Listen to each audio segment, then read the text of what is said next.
نحمده ونصلي على رسوله الكريم اما بعد فاعوذ بالله من الشيطان الرجيم بسم الله الرحمن الرحيم رب اشرح لي صدري ويسر لي امري واحلل عقدة من لساني يفقهوا قولي.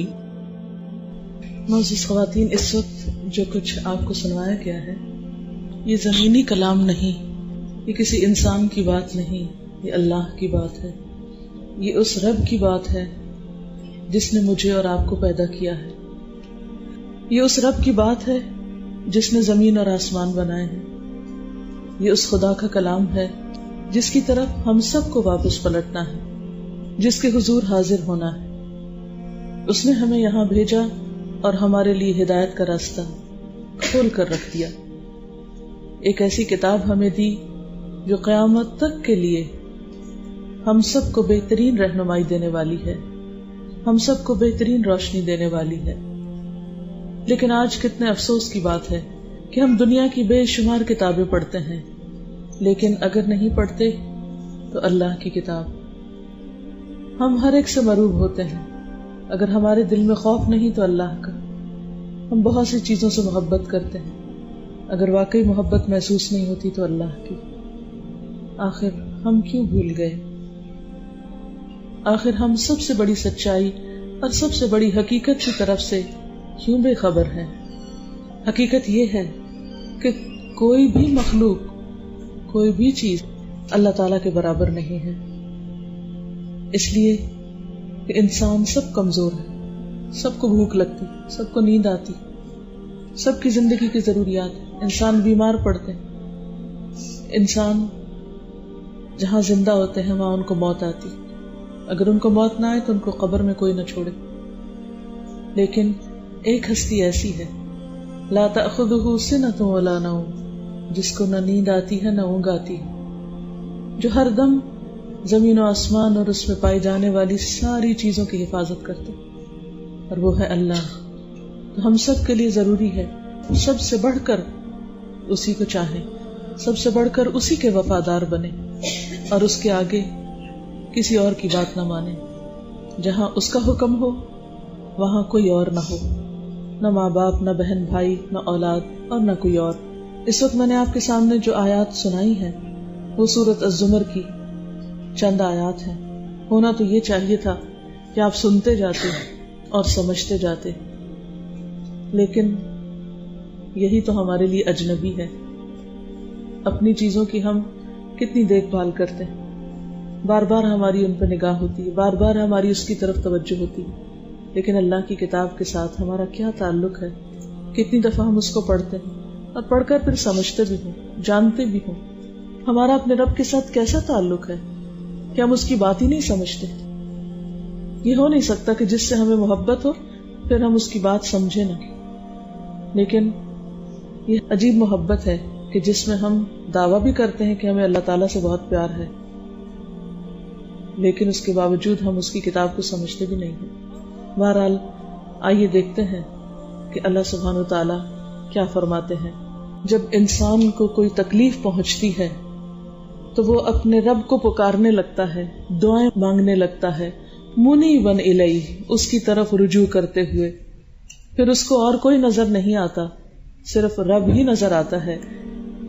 لہذا دکھ اور تکلیف کے موقع پر انسان اپنے رب کی طرف پلٹتا ہے. لیکن پھر حال کیا ہے انسان کا؟ اللہ تعالیٰ شکوہ کرتے ہیں. پھر جب اللہ تعالیٰ اپنی طرف سے اس کو کوئی نعمت عطا کر دیتا ہے، یعنی اس کی مشکل دور کر دیتا ہے، اس کی تکلیف کو آسانی میں بدل دیتا ہے، تو انسان بھول جاتا ہے کہ وہ کبھی اپنے رب کو پکارا بھی کرتا تھا. وہ اپنے رب کی یاد سے پھر سے غافل ہو جاتا ہے. تکلیف دور ہونے پر انسان اللہ کا شکریہ ادا کرنے کی بجائے اللہ کے ساتھ دوسروں کو شریک کرنے لگتا ہے. یعنی ایک تو بھول جاتا ہے اس کو، اور پھر اللہ تعالیٰ کا احسان مند ہونے کی بجائے بندوں کا احسان مند ہونے لگتا ہے، اور سمجھتا ہے کہ بندوں کی وجہ سے اس کی مشکل آسان ہوئی ہے. فرمایا کہ ان سے کہہ دیجئے، ایسا کرنے والوں کو بتا دیجئے کہ تم اپنے اس انکار، اپنے اس ناشکری، اپنے اس کفر کے ساتھ چند دن دنیا میں مزے کر لو، پھر یقیناً تم اصحاب النار یعنی آگ والوں میں سے ہوگے. یہاں انسان کا ایک رویہ بتایا جا رہا ہے. اب دیکھیے کہ جو بھی انسان دنیا میں آتا ہے اس پر ہمیشہ ایک طرح کے حالات نہیں رہتے. زندگی میں خوشی بھی ہوتی ہے، غم بھی ہوتا ہے، صحت ہے تو بیماری بھی ہے، غم ہے تو خوشی بھی ہے. یعنی ہر روز کیفیات بدلتی رہتی ہیں. کبھی دن ہے، کبھی رات ہے، کبھی سردی ہے، کبھی گرمی ہے، کبھی بہار ہے تو کبھی خزاں ہے، کبھی سورج نکل رہا ہے تو کبھی ڈوب رہا ہے. یہ سب چیزیں ہم دیکھتے ہیں. ہر وقت دنیا میں تبدیلیاں ہو رہی ہیں. ہماری زندگی میں بھی ایسی تبدیلیاں ہوتی ہیں. ہوتا یہ ہے، اللہ تعالیٰ یہ فرما رہے ہیں کہ جب انسان کو کوئی مصیبت آتی ہے، کوئی دکھ آتا ہے، کوئی پریشانی آتی ہے، تو اس وقت وہ انسان بس مجھے پکارتا ہے. عام حالات میں بھولا رہتا ہے، اور جب تکلیف دور ہو جاتی ہے پھر دوبارہ بھول جاتا ہے. یہ رویہ اللہ تعالیٰ کو پسند نہیں. ایسا بھی آتا ہے کہ کچھ لوگ جب دعا مانگتے ہیں تو فرشتے کہتے ہیں کہ یہ کوئی نئی آواز سنی، پہلے تو کبھی سنائی نہیں تھی. جیسے ہم کہتے ہیں نا یہ شکل کوئی نئی ہے، پہلی دفعہ دیکھا ہے اس شخص کو، پہلے تو کبھی نہیں دیکھا. اور پھر اگر حال یہ ہو کہ ایک دفعہ دعا مانگے اور دعا قبول ہو جائے اور پھر بھول جائے اور پھر اجنبی ہو جائے، پھر کبھی شکل نہ دکھائے، اتنی بے وفائی کرے. اور پھر یہ بے وفائی صرف اتنی ہی نہیں کہ بھول گیا، اس پچھلے انعام کو کیا کہتا ہے، یہ تو فلاں کی برکت سے ملا تھا، فلاں کے طفیل ملا تھا، فلاں نے ہماری مشکل آسان کی. اللہ تعالیٰ کے علاوہ کریڈٹ دوسروں کو دینے لگتا ہے. عام روزمرہ زندگی میں بھی ہم اس طرح کے جملے بولتے ہیں، اگر ڈاکٹر نہ ہوتا تو جان نہ بچتی، کتا نہ ہوتا تو چور گھر لوٹ کے لے جاتے. اب کتے کو ہم نے سمجھ لیا کہ اس کی وجہ سے ہم کو فائدہ پہنچا. کہنا کیا چاہیے کہ اللہ کے اذن سے یہ سب ہوا. اللہ نہ چاہے تو ڈاکٹر کیا کر سکتا ہے، اللہ نہ چاہے کتا کیا کر سکتا ہے، کوئی نہیں بچا سکتا. مکہ کے جو سخت دشمن بھی تھے اسلام کے، ان کا حال بھی یہ تھا کہ جب ان کو کوئی سخت مصیبت آتی، مثلا سمندر میں سفر کر رہے ہوتے اور خوب طوفان آتا، تو اس وقت اپنے بتوں کو بھول جاتے، سب شریکوں کو بھول جاتے، صرف ایک اللہ کو پکارتے. اور پھر جب کنارے جا لگتے تو پھر جا کے بتوں کے در پہ شکرانے کے نذرانے رکھتے. تو اللہ تعالیٰ فرماتے ہیں کہ یہ سب کچھ کتنے دن چلے گا، جتنے دن دنیا میں تم رہ رہے ہو. آنا تو میرے پاس ہے نا، حساب تو مجھے دینا ہے. پھر کیا کرو گے؟ پھر وہاں تو تمہیں کوئی نہ چھڑا سکے گا، کوئی نہ بچا سکے گا. اب ایک اور کیریکٹر کا ذکر کیا، ایک دوسرا کردار ہے جو اللہ تعالیٰ کا اطاعت گزار ہے، فرما بردار ہے. وہ صرف مصیبت آنے پر ہی نماز نہیں پڑھتا، مصیبت آنے پر ہی صدقہ نہیں کرتا، مصیبت آنے پر ہی دعا نہیں کرتا. وہ عام حالات میں بھی اللہ کا فرما بردار ہے. کیسے؟ امن ہوا قانت آناء اللیل، وہ رات کی گھڑیوں میں اللہ کے آگے اطاعت کرتا ہے، فرما بردار ہو کے کھڑا رہتا ہے، ساجدن سجدے کرتا ہے، وقائما اور قیام کرتا ہے، یحذر الآخرہ، وہ آخرت سے ڈرتا ہے.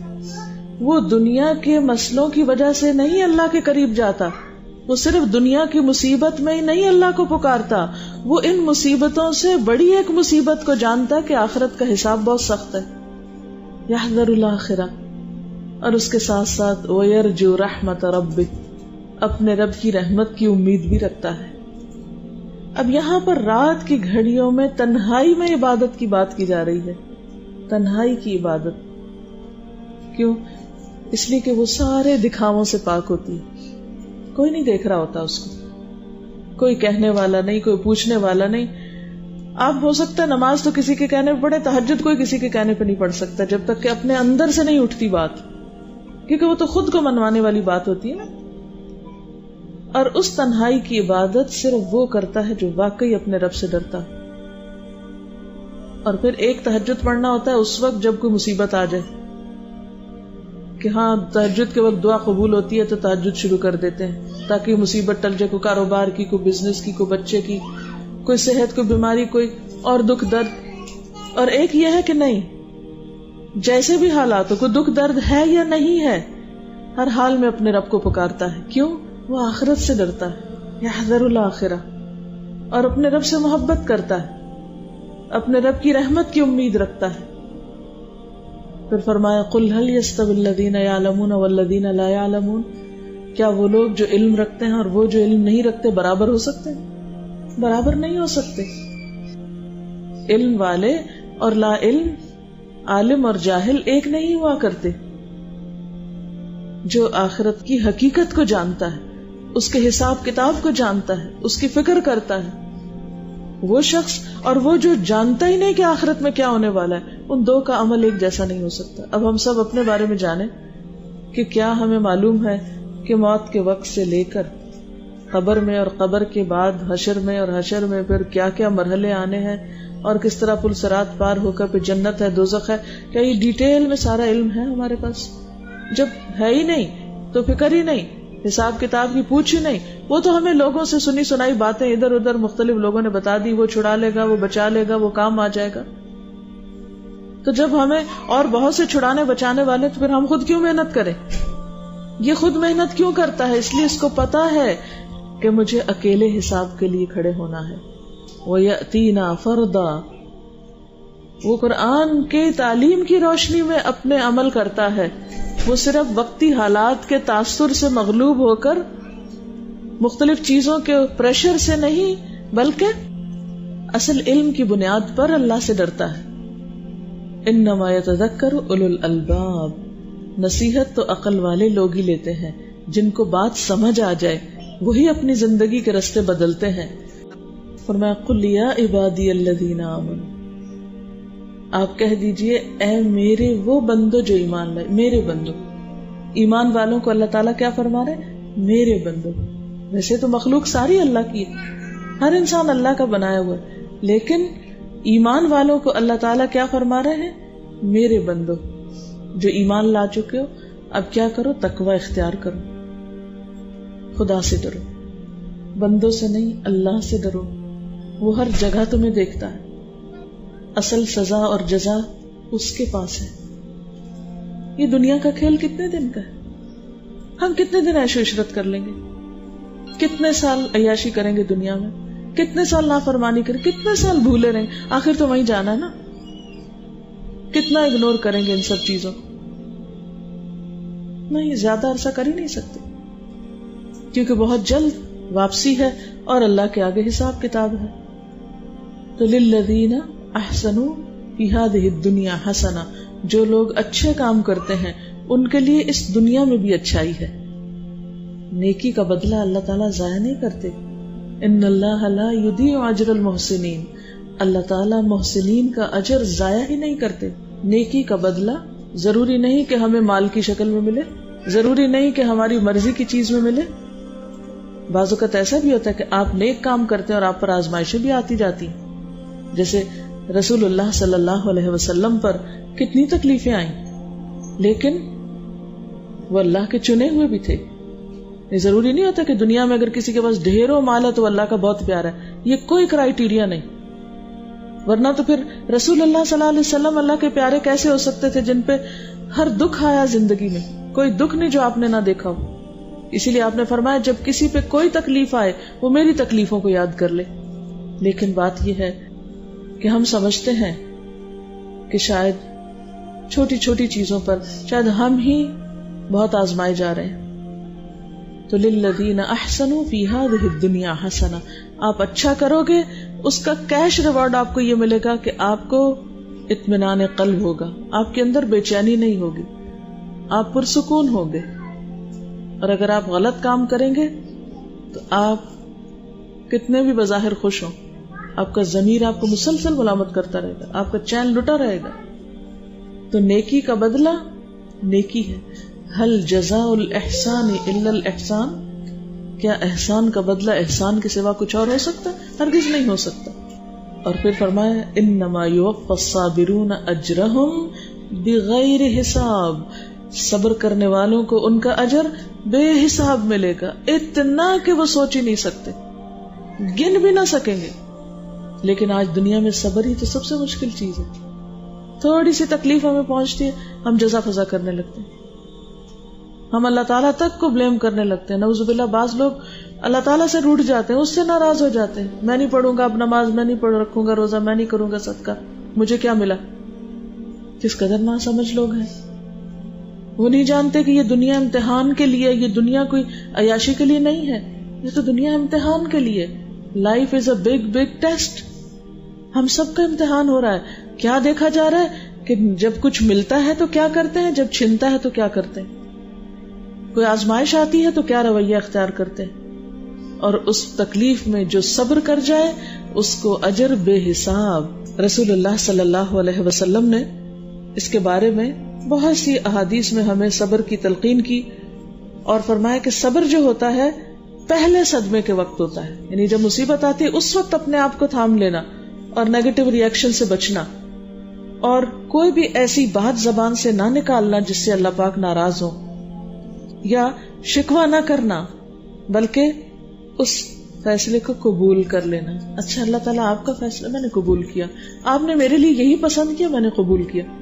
اور ان میں سب سے بہترین مثال جو ہے حضرت ایوب علیہ السلام کی. ایوب علیہ السلام کو اللہ تعالیٰ نے اتنا نوازا تھا, اتنا تھا ان کے پاس, یعنی دنیا کا مال و دولت کہ آپ سوچ نہیں سکتے, اور اس کے ساتھ عبادت گزار بہت تھے. اس کے بعد کیا ہوا, کسی نے کہا ان سے آپ تو عبادت کریں گے اس لیے کہ آپ کے پاس تو سب کچھ ہے. اللہ تعالیٰ نے ان کو آزمائش میں ڈال دیا, ان کے مال مویشی سب مر گئے, ان کی فصلیں سب اجڑ گئی, برباد ہو گئی, ان کو بیماری لگ گئی, ان کو اتنی تکلیف پہنچی کہ ان کے گھر والے بھی ان سے دور چلے گئے.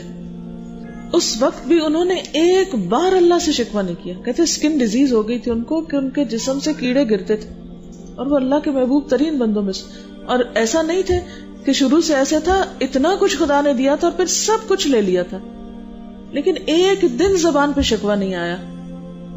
وہ کہتے ہیں کہ یا رب جب تو نے مجھے بہت کچھ دیا تھا تو اس وقت بھی تو جانتا ہے کہ میں اپنا نرم اور گداز بستر چھوڑ کر تیری عبادت کیا کرتا تھا, لیکن اس وقت میرے اور تیرے درمیان بہت سی دنیا بھی تھی. آج میرے اور تیرے درمیان کوئی ایک بھی نہیں رہا, سب چلے گئے, مال مویشی بھی چلے گئے, زمینیں اور فصلیں اور مکان بھی چلے گئے, میرے آل اولاد بھی چلی گئی. اب میں ہوں اور تو ہے. اب میری عبادت میں کئی گنا زیادہ لطف آ گیا. اور 17 سال تک ان کو شدید تکلیفوں نے گھیرا. جب آزمائش پوری ہوئی تو اللہ تعالیٰ نے ان کو پہلے سے بھی زیادہ عطا کیا. وَمِثْلَهُ مَعَهُ, اتنا ہی اور دیا. کہتے ہیں کہ اتنی اللہ نے ان کو دولت دی تھی کہ سونا پتنگوں کی شکل میں ان کے اوپر گرتا تھا, یوں سب کچھ واپس آیا. لیکن وہ جو بیچ کا پیریڈ تھا شدید آزمائش کا تھا, مگر ایک دن اللہ سے شکوہ نہیں کیا کہ اللہ باقی سب تو ایسے ہیں, میرے ساتھ یہ کیوں ہو گیا. ایک دن نہیں. اللہ کے محبوب ترین بندوں میں سے تھے. اور حقیقت یہ ہے کہ جو صبر کرتا ہے اللہ تعالیٰ اس کو بے حساب اجر دیتا ہے. ایک حدیث میں آتا ہے کہ قیامت کے دن صبر کرنے والوں کو ان کا صلہ یا جزا ملنے لگے گی, تو اس وقت دوسرے لوگ حسرت کریں گے, کاش دنیا میں ہماری اسکن کینچیوں سے کاٹ ڈالی جاتی, آج ہمیں بھی یہ انعام ملتا جو ان کو مل رہا ہے. عام بندوں کی بھی جزا ہے, لیکن دکھی بندوں کی جزا کہیں زیادہ ہے. مثلاً ایک حدیث میں آتا ہے جس سے اللہ تعالیٰ اس کی 2 پیاری چیزیں نہیں آنکھیں لے لے, اس کے بدلے میں جنت. اس سے بڑا سودا کیا ہے؟ دنیا تو سب کی گزر جائے گی, ٹھیک ہے آزمائش مانگنی نہیں چاہیے, لیکن اگر آ جائے پھر صبر کرنا چاہیے, پھر اللہ تعالیٰ سے ناراض نہیں ہونا چاہیے, پھر اس کو ایکسپٹ کر لینا چاہیے کہ بس اللہ کا فیصلہ تھا. اور چند دن کی تو بات ہے, جب دکھ زیادہ لگے تکلیف کا, سوچا کرے چند دن کی بات ہے, تھوڑے دن کی بات ہے, سب گزر جائے گا, سب ختم ہو جائے گا. اور صبر ہوا تو کل قیامت کے دن اتنا اجر. دیکھیے قرآن پاک میں کسی نیکی پر یہ نہیں کہا گیا کہ اس نیکی کا بے حساب اجر ہے, لیکن صبر کے بارے میں کہا گیا کہ صبر کرنے پر بے حساب اجر ہے, انلمیٹڈ, کیونکہ مشکل ہے, مشکل ترین کام ہے. اور جب بندہ اللہ کے فیصلے پہ راضی ہو جائے, چاہے اپنی مرضی کے خلاف ہو, تو اللہ اس بندے سے راضی ہو جاتا ہے. رضی اللہ عنہم ورضوا عنہ. حدیث میں آتا ہے اللہ تعالیٰ فرماتا ہے میرا وہ مومن بندہ جس کی محبوب ترین چیز میں واپس لے لوں لیکن وہ اس پر ثواب کی نیت سے صبر کا مظاہرہ کرے, اس کے لیے میرے پاس جنت کے سوا کوئی بدلہ نہیں. یعنی اس کے لیے تو ایک طرح سے جنت پکی ہو گئی. اور صبر کرنے سے آتا ہے. حدیث میں آتا ہے من یتصبر یصبرہ اللہ, جو صبر کی کوشش کرے گا اللہ اس کو صبر دے دے گا. اور اگر آپ بے صبری کرتے چلے جائیں گے, ہاتھ بھی کچھ نہیں آئے گا اور صبر بھی نہیں آئے گا, اور سوائے اپنے آپ کو ڈپریشن میں مبتلا کرنے کے, غم اور دکھ کے, کچھ بھی نہیں کر سکیں گے. اس کے لیے طریقہ کیا ہو پھر صبر کا؟ قرآن پاک میں اللہ تعالیٰ فرماتے ہیں یا ایھا الذین آمنوا استعینوا بالصبر والصلاۃ، اے لوگو جو ایمان لائے ہو نماز اور صبر سے مدد لو، یعنی اللہ کے ذکر اور نماز کے ذریعے اللہ تعالیٰ کو تھام لو. اور پھر اللہ کا وعدہ ہے ان اللہ مع الصابرین، اللہ تعالیٰ یقینی طور پہ صبر کرنے والوں کے ساتھ ہے. ایک اور جگہ پر آتا ہے واللہ یحب الصابرین، اللہ محبت رکھتا ہے صبر کرنے والوں سے. ایک اور جگہ پہ فرمایا وبشر الصابرین، خوشخبری دے دو صبر کرنے والوں کو. ایک اور جگہ پہ فرمایا وَلَنَجْزِيَنَّ الَّذِينَ صَبَرُوا أَجْرَهُمْ بِأَحْسَنِ مَا كَانُوا يَعْمَلُونَ، صبر کرنے والوں کو ہم ان کا بدلہ بہترین شکل میں دیں گے ان اعمال پہ جو وہ کرتے رہے. ایک اور جگہ پہ آتا ہے اولئک یجزون الغرفۃ بما صبروا ویلقون فیہا تحیۃ وسلاما، یہ ہے وہ لوگ جو اپنے صبر کا پھل بلند منزل کی شکل میں پائیں گے، جنت میں عالی شان محلات ہوں گے ان کے، اور آداب و تسلیمات سے ان کا استقبال ہوگا، ان کو ویلکم کیا جائے گا. پھر فرمایا وجزاہم بما صبروا جنۃ وحریرا، ان کے صبر کا بدلہ جنت اور ریشم کی شکل میں ان کو دیا جائے گا. اور صبر کرنے والوں کو فرمایا انی جزیتہم اليوم بما صبروا انہم هم الفائزون، ان کے صبر کا بدلہ میں نے ان کو یہ دیا کہ وہ کامیاب ہونے والے ہیں. تو صبر کرنے والے کامیاب لوگ ہیں. تو بات یہ ہے کہ دل کی حالت بدلتی ہے علم سے. علم والے اور بے علم ایک جیسے نہیں ہو سکتے، لہذا ضرورت ہے اس بات کی کہ ہم قرآن سے دوستی کر لیں، قرآن سے ایک تعلق قائم کر لیں، اور یہ جانیں کہ ہمارا رب ہم سے کیا چاہتا ہے. پھر یقینی طور پر آپ کے نہ صرف یہ کہ دلوں کا حال بدلے گا، عمل بھی بدلیں گے اور آخرت کا انجام بھی بدلے گا. اللہ تعالی ہم سب کو بہترین طریقوں پر عمل کی توفیق عطا فرمائے. وآخر دعوانا ان الحمد للہ رب العالمین. دعا کر لیتے ہیں. سبحان اللہ والحمد للہ ولا الہ الا اللہ واللہ اکبر ولا حول ولا قوة الا باللہ العلی العظیم. اللہم صل علی محمد وعلی آل محمد کما صلیت علی ابراہیم وعلی آل ابراہیم انک حمید مجید. اللہم بارک علی محمد وعلی آل محمد کما بارکت علی ابراہیم وعلی آل ابراہیم انک حمید مجید. ربنا آتنا فی الدنیا حسنۃ وفی الآخرۃ حسنۃ وقنا عذاب النار. ربنا لا تزغ قلوبنا بعد اذ هديتنا وهب لنا من لدنك رحمة انك انت الوهاب. ربنا هب لنا من ازواجنا وذرياتنا قرة اعين واجعلنا للمتقين اماما. اللهم انفعنا بما علمتنا وعلمنا ما ينفعنا وزدنا علما. اللهم اكفنا بحلالك عن حرامك واغننا بفضلك عمن سواك. لا حول ولا قوة الا بالله. لا اله الا الله. لا نعبد الا اياه. له النعمة وله الفضل وله الثناء الحسن. لا اله الا الله مخلصين له الدين ولو كره الكافرون.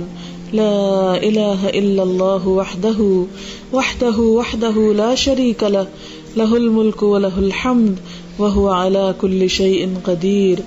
یا اللہ پاک تیرے کلام میں سے جو کچھ ہم نے پڑھا ہے ہمارے دلوں میں اتار دے. ہر چیز سے بڑھ کر ہمیں اپنی محبت عطا کر دے. یا اللہ ہر چیز سے بڑھ کر اپنا خوف دے دے. یا اللہ تو ہماری آخرت کا حساب آسان کر دینا. یا اللہ دنیا سے بڑھ کر ہمیں آخرت کے گھر سے محبت دے دے. یا رب العالمین تو ہمارے بچوں کو ایمان پر قائم رکھنا، ہماری نسلوں کو اسلام پر باقی رکھنا. یا رب العالمین ہمارے سارے عزیزوں، دوستوں، رشتہ داروں کو اس رستے پر چلا جو تیرا پسندیدہ رستہ ہے. یا اللہ آج کی مجلس میں اگر زبان سے کوئی ایسی بات نکلی ہو جو آپ کو پسند نہ ہو تو ہم سب کو اس سے دور کر دے اور ہمیں سیدھے رستے کی ہدایت دے دے. یا اللہ تو ہمیں اپنے رستے پر چلا. یا اللہ تو اپنے رستے پہ چلا اور ہمارے سینے کھول دے اور ہم سب پر اپنی رحمت فرما. ربنا تقبل منا، یا اللہ اس گھر پر اپنی خیر و برکت نازل فرما، اور جو بھی نیکی کی انہیں توفیق ہے اس میں بہترین برکت پیدا کر دے. ربنا تقبل منا انک انت السمیع العلیم وتب علینا انک انت التواب الرحیم. وصلی اللہ تعالی علی خیر خلقہ محمد وعلی آلہ واصحابہ واہل بیتہ اجمعین برحمتک یا ارحم الراحمین. الہی آمین.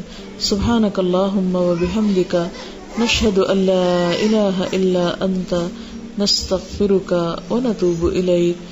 والسلام علیکم ورحمۃ اللہ وبرکاتہ.